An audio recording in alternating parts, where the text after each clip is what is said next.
Très rapidement, j'ai un exercice que je souhaitais vraiment partager avec vous. J'ai vu cet exercice dans le livre Bord bleu, Afrique, et très intéressant. En fait, c'est un nombre complexe, hein, mais c'est la question en fait qu'on demande ici qui est très très intéressante. En fait, ici, on nous demande de trouver les racines cubiques de ce complexe en fait. On nous demande de trouver les racines cubiques, c'est-à-dire que vous vous souvenez, parmi nos anciennes vidéos, on a eu à faire des racines carrées et des racines énièmes d'un nombre complexe. Donc ici, on a juste déposé cet exercice comme ça, c'est complexe comme ça, et puis on demande de trouver donc la racine cubique. Alors, comment trouver la racine cubique d'un nombre complexe? Bon, ça, je pense que en ce qui concerne les différentes formules, donc la formule précisément pour la racine carrée et la racine cubique, nous le savons déjà. OK? Donc ici, on va essayer un peu de mettre ces formules-là en pratique. Donc ici, pour ces nombres complexes, la première des choses, en fait, c'est de calculer le module. Sincèrement, j'ai trouvé l'exercice très très intéressant et j'aimerais vraiment partager ça avec vous. Donc, on va calculer le module, d'accord? On va calculer le module. Premièrement, on écrit module. Ok, ça marche. Donc, le module, c'est quoi? Ben, c'est la racine carrée de z. Voilà, égal à quoi? Partie réelle au carré. La partie réelle, c'est ça. On a 4 racine carrée de 2, le tout au carré, plus, ici, c'est la partie imaginaire, qui est aussi la même chose. Donc, on aura moins 4 racine carrée de 2, le tout au carré. Voilà, ça c'est pour le module. Donc, ici, quand on calcule, on se retrouve avec la racine carrée. 4 au carré, c'est 16 fois 2, ça nous donne 32. Attendez,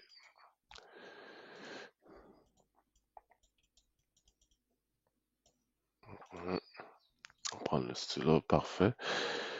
Donc, je disais, ça nous donne ici, la première partie, c'est 32. Deuxième partie aussi, c'est 32. Ce qui nous donne la racine carrée de 64. Or, le 64 n'est autre que la racine carrée de 64 nous donne 8. Donc, ici, on trouve 8. Ok, on fait d'abord la somme de 32 plus 32. Ça nous donne 64 et 64 nous donne 8. Après, une fois fini avec le module, on calcule donc l'argument. Argument,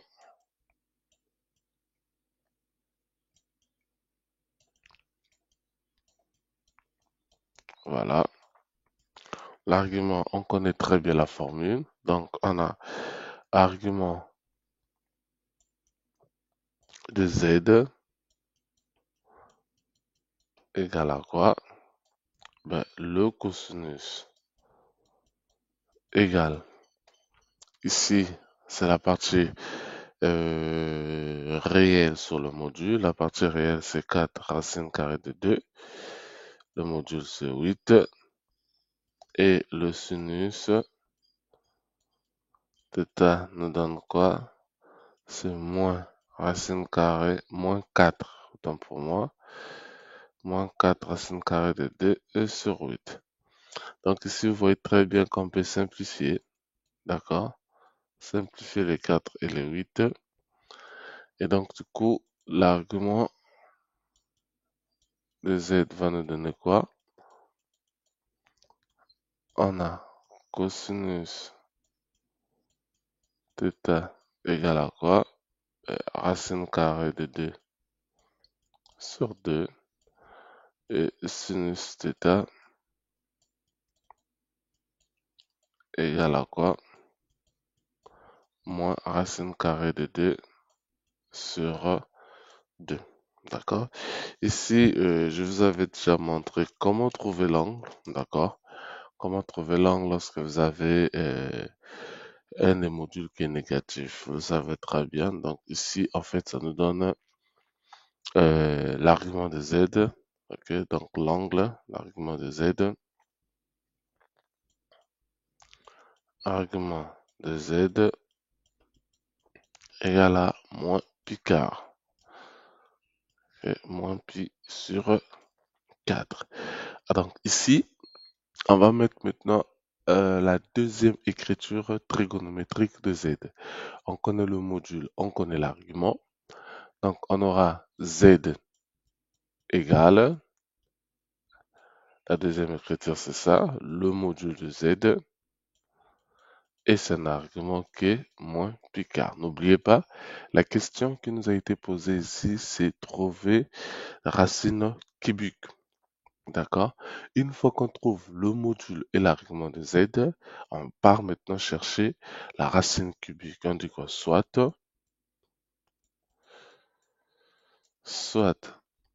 petit z égale à quoi? Ben, le module de petit z et l'angle alpha. D'accord? C'est la racine cubique. Voilà, la racine cubique.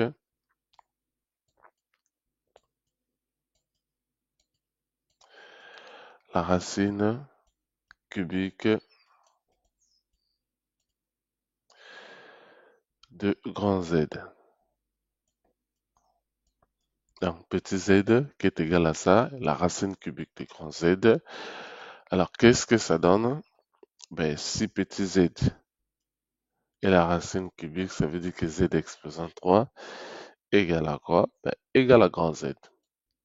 D'accord? Ça, il y a un cours où on a tout expliqué. D'accord? Là, c'est tout simplement la pratique.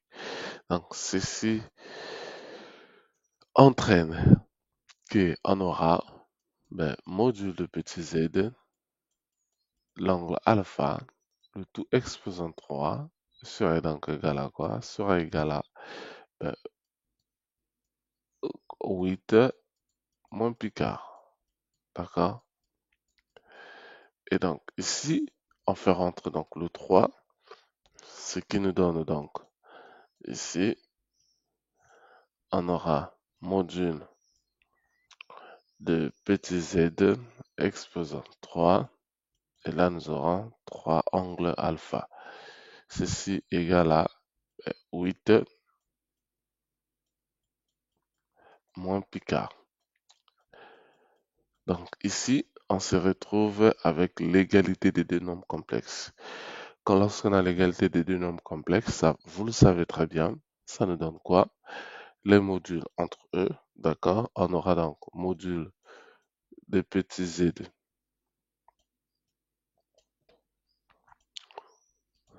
Seulement,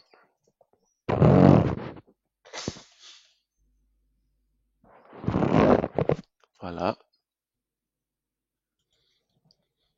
On aura module de petit z exposant 3 égale à quoi? À 8. Ok. 8 qu'on peut aussi écrire autrement, hein. 8 qu'on peut écrire aussi 2 exposant 3. Ok. Et enfin, on aura 3 alpha égale à quoi? Moins pi quart plus 2 k pi. Attention, ici on a des racines cubiques, donc k doit prendre pour valeur 0, 1 et 2. Ça, on a des racines cubiques. D'accord? Donc ici, ça nous donne quoi? Ben, ça nous donne donc, euh, nous avons cette écriture, d'accord? On doit donc trouver le module. Ici, pour enlever le module, c'est simple. Il suffit euh, d'enlever le 3 qui est ici, d'accord? Donc, z égale à quoi? Module de z égale à quoi? Ben, égale à la racine. Là, on a 8. Voilà. La racine troisième Je sais pas si vous comprenez. 8 et alpha. Quand on tire alpha ici, le 3 vient multiplier. Donc alpha égale à quoi? Moins pi douzième, moins pi sur 12, d'accord, plus 2 pi. Plus 2 pi. K doit toujours appartenir à l'intervalle allant de 0 à 1 et 2. D'accord? Je vous explique cette partie. Alors, lorsqu'on a z au carré égale à 4, ceci entraîne quoi? Que, normalement, z égale à quoi? À la racine carrée de 4, ou encore plus ou moins la racine carrée de 4. Par contre, lorsqu'on a z exposant 5 égale à 3, ceci entraîne quoi? Que z égale à quoi? La racine cinquième. Donc, on doit venir mettre 5 ici. Soit la racine cinquième de 3. Dans notre cas, on a petit z exposant 3 égale à 8. Donc, ce qui entraînerait que petit z égale à quoi? À la racine troisième, d'accord, de 8. Tout cela, c'est tout simplement pour vous montrer l'écriture.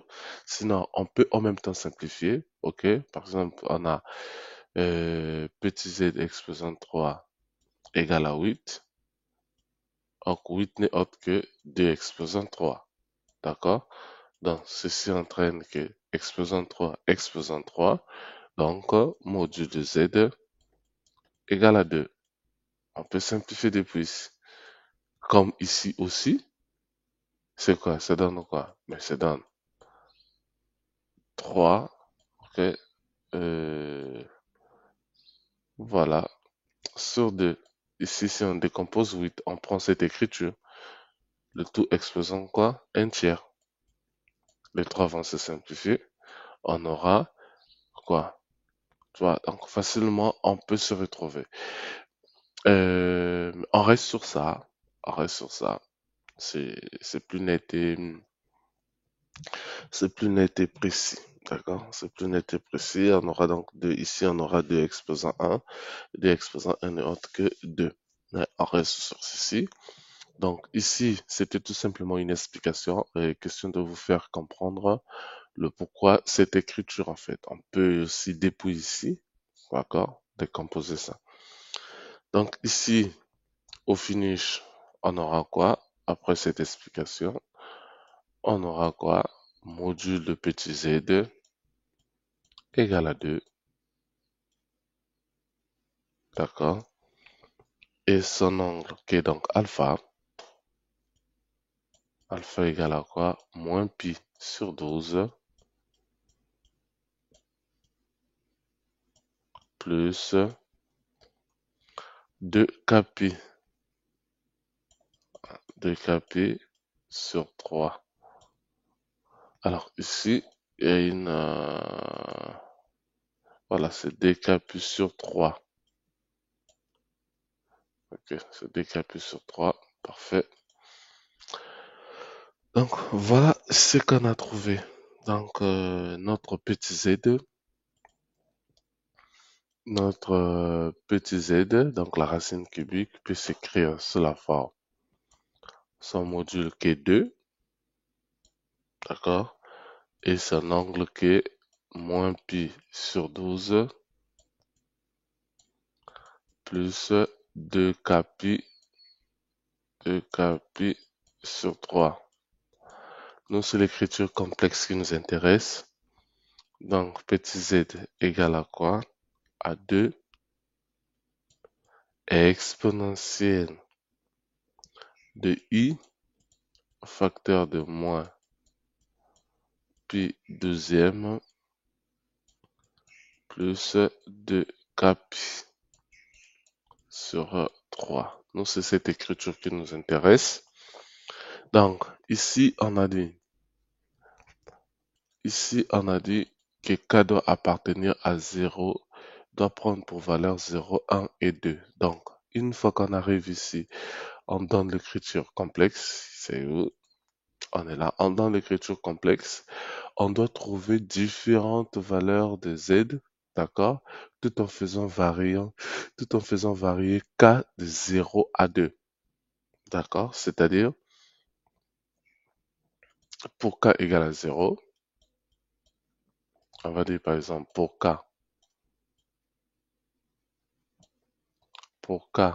égale à 0, ceci entraîne qu'on a Z0 égale, on va appeler ça Z0, égale, le module c'est 2, et exponentielle, oh, l'écriture n'était pas bonne, on fait ça, on efface.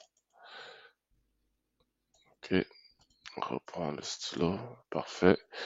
Donc on aura Z0 égale à 2 exponentielle, on est là. Regardez les amis. On a dit pour K égale à 0. Nous avons notre, ici si vous voulez on peut noter ça ZK. Ok.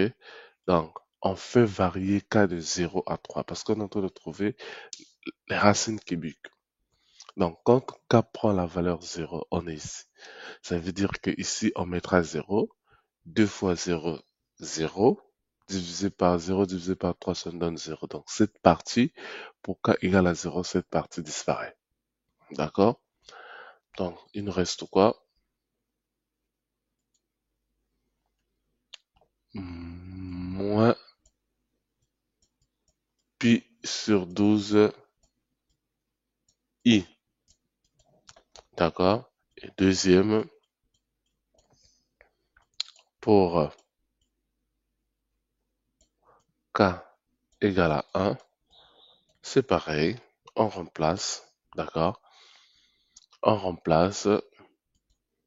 On aura Z1 égale à quoi? 2 exponentielle de moins pi deuxième de i, plus 2, 2, c'est 2 k pi, mais or k égale à 1, donc 2 fois 1, pi, d'accord, sur 3. Donc, on se retrouve avec cette opération, ce qui va nous donner quoi? Z1 égale à 2 exponentielle de moins pi douzième, d'accord, exponentielle de moins pi douzième, attention, l'écriture de, on va faire ça, alors ici pour toute l'expression. Ok, comme ça, on va éviter de s'embrouiller. Le i, c'est pas pour lui, tout seul, non. Ici, la différence, c'est parce que on a mis 0, c'est donc le k avait annulé tout, donc le i est ici. On reprend donc le stylo rapidement. Donc on aura plus ici 2 fois un 2, avec pi, on aura donc 2 pi sur 3. D'accord? Donc ici, très rapidement, on fait les calculs de cette partie. Donc ça nous donne quoi? 2 exponentielle. D'accord? Ici, on a 12. On a déjà 12 qui est là. Voilà, on a déjà 12. Et là-bas, on aura donc 3 divisé par en 12, le comme ça, il est 4 fois. D'accord? Et là, en 12, le comme 2 fois 3, il est 3 fois. On est bien d'accord. C'est-à-dire que 12 ici, on a pris comme dénominateur commun 12. Et donc, en 12, il est comme 2 fois. à 3 ici les 4 fois, donc on se retrouve avec 4 pi. OK. Et ici, voilà, on va donc diviser en 12 les comme 2 fois 3. Ben, ici, il est 3 fois plutôt. Donc là, il est 3 fois. OK. Et ici, il est 4 fois. Donc plus 4 pi. D'accord. Bon, pour ceux qui ne voient pas, il suffit de faire produit de moyens, produit des extrêmes. D'accord? Vous faites produit de moyens, produit des extrêmes, et puis vous êtes tranquille. Ok. Donc, on aura Z1 égale à 2, OK, et exponentielle de 7 pi. Ok. On va, c'était toujours entre parenthèses avec le i. Voilà. 7 pi sur 12 i. Donc, il nous reste maintenant Z2. Donc, on va dire quoi pour ça, ça sera pour vous ou calculer. Moi, je vous donne tout simplement la réponse. Pour K égale à 2, voilà, vous remplacez et puis vous calculez, c'est-à-dire, vous aurez quoi? Z2 égale à quoi? À 2 exponentielle de pi douzième, ça de pi douzième, plus, ici c'est moins, 2 K pi, or que K égale à 2, donc on remplace K par 2 sur 3. Et le tout, I. Et vous faites les calculs. Moi, je vous donne donc la réponse directement. ZK va nous donner quoi? Ben, c'est 2 exponentielle de 5 pi quart de I. D'accord? Vous allez sûrement trouver des nombres gros, mais il faut tout simplement réduire, simplifier, d'accord, pour respecter la norme. Donc, voici, on a trouvé Z 0, Z1 et Z2, Z2. Donc, du coup, on aura cette notation, d'accord, et K égale à 0, ceci entraîne que Z0, on a trouvé 2 et exponentielle de I moins pi douzième, d'accord, K égale à 1, on a trouvé donc Z1 égale à 2, ok, exponentielle de 7 pi douzième de I. Et enfin, K égale à 2, ceci entraîne Z2 égale à 2 exponentielle de 5 pi sur 4 I. Voilà les racines cubiques de Z. Les amis, ça a été un plaisir. En tout cas, j'ai vu le petit exercice au niveau du bord bleu terminal, d'accord, bord bleu terminal zone Afrique.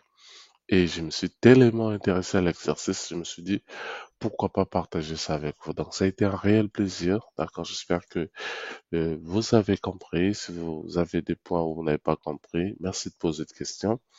Donc, l'exercice au départ, c'est ça. On nous avait donné cet exercice et on nous a demandé tout simplement de trouver les racines cubiques de Z. Et donc, les racines cubiques sont donc les racines que nous venons de trouver. Donc, les trois, c'est ce qu'on appelle par racines cubiques. Alors, si vous voulez que je vous fasse une revision sur des racines carrées des nombres complexes ou des racines cubiques, mais vous me le dites en commentaire.